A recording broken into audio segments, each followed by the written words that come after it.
So I am sitting in the sun amid some flowers to speak for just a couple of minutes to you about miracle, mystery, and authority in the Grand Inquisitor passage in Dostoevsky.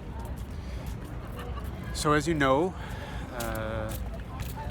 Christ has come back, Spanish Inquisition is going on, and the fellow in charge of the Spanish Church, also in charge of the Spanish Inquisition, has recognized Christ, has jailed Christ, and then comes in to have a conversation with Christ. And during this conversation, he accuses Christ of placing too heavy of a burden on human beings with the Christian doctrine, with Christ's ideas. The burden that Christ has placed on human beings with his doctrine, according to the Grand Inquisitor, is freedom. Freedom and the responsibility for our freedom. The freedom of the personality, choosing who we are to be. The freedom of moral choice, certainly, deciding how we ought to live and how we ought to live vis-a-vis ourselves and how we ought to live vis-a-vis one another. And most importantly, the freedom of faith, the freedom of religious experience, freedom in the most profound sense of the meaning of life, what it is to be a human being, which is somehow summarized for the Grand Inquisitor and for Dostoevsky and for Dostoevsky's account, on Dostoevsky's account for Christ, by this question of freedom. Similarly, in Kierkegaard, you will remember the importance of freedom.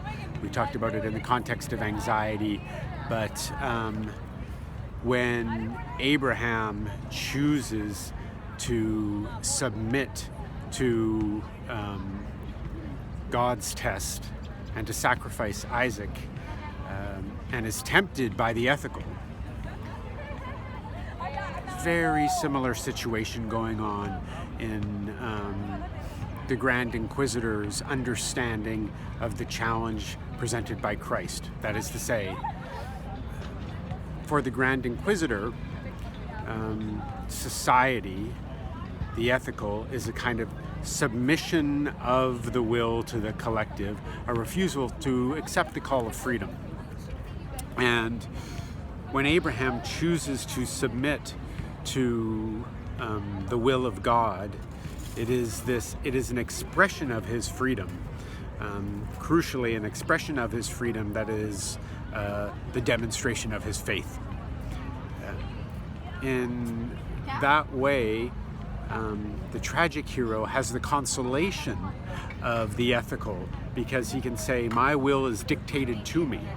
But the knight of faith does not have that consolation. Abraham does not have that consolation. And it is precisely that consolation which the Grand Inquisitor is accusing Christ of having denied to human beings.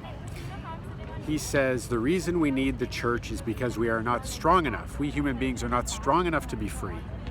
And then there are these techniques, miracle, mystery, and authority, which are interesting because you'll notice that miracle, mystery, and authority are all, in some sense, techniques opposed to our usual idea of rationality. Dostoevsky, like Kierkegaard, like many of the thinkers we're going to study, commonly grouped as an irrationalist, as opposed to the rationality of the Enlightenment, and correctly so, because again, for Dostoevsky, the rationality of the Enlightenment, as you may have noticed in the notes from Underground, is actually an attack on a more fundamental account of reason. But miracle, mystery, and authority, these are not really what we would call rational powers. They're forces that act against our reason.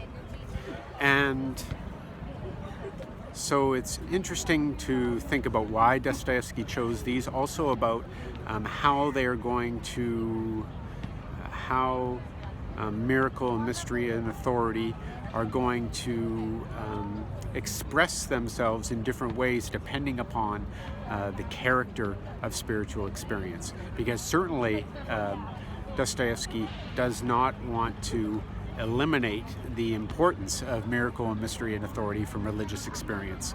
This is the very reason that these present these crucial temptations to Christ from the devil.